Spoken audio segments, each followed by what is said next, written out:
conjugate is a binomial where you negate the second term.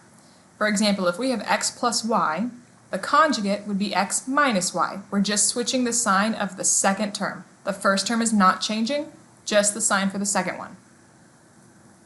Here, we need to multiply the numerator and denominator by the conjugate of whatever our denominator is here. So, the conjugate of 3 minus root 5 is going to be 3 plus root 5. So I'm going to multiply the numerator and denominator by 3 plus root 5. Now when I do this, I am multiplying 12 by both pieces. I'm going to distribute the 12 to the 3 and the root 5. So now I have 36 plus 12 root 5 in the numerator. Then, in the denominator, we're going to distribute everything from the first binomial to everything from the second. So 3 times 3 is 9.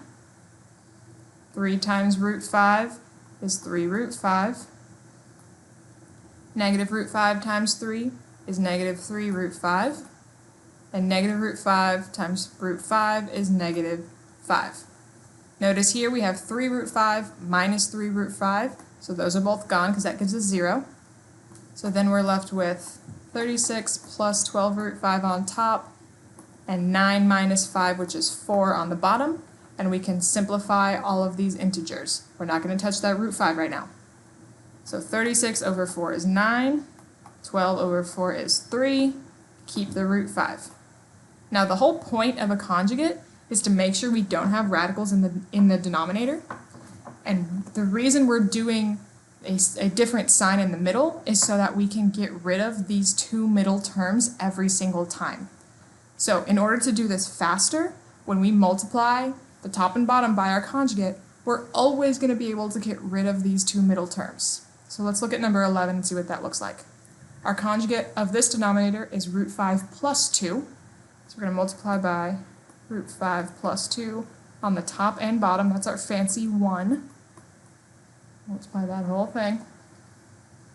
Distribute the 12 to both pieces. So now we have 12 root 5 plus 24. And now, instead of multiplying every single term, I'm just going to multiply the first with the first and the last with the last. We can now ignore the outside and inside part of FOIL because every single time we multiply by a conjugate, that's going to get us what we got here where we were able to cancel both of those out. So I've got root 5 times root 5, which is 5, and negative 2 times 2, which is negative 4. And now we simplify. 5 minus 4 is 1. So we have 12 root 5 plus 24 over 1, which is just 12 root 5 plus 24. Let's look at some more. 44 over 2 root 5 minus 3. Multiplying by the conjugate, we've got 2 root 5 plus 3 for the top and bottom. When we distribute our 44, we get 88 root 5 plus 132 over. And remember, since we're multiplying by the conjugate, you only need to worry about first with first and last with last. So 2 root 5 times 2 root 5 is 2 times 2 is 4, times 5 is 20, and then negative 3 times 3 is negative 9. So now we have 88 root 5 plus 132 over 11, which leaves us with 8 root 5 plus 12.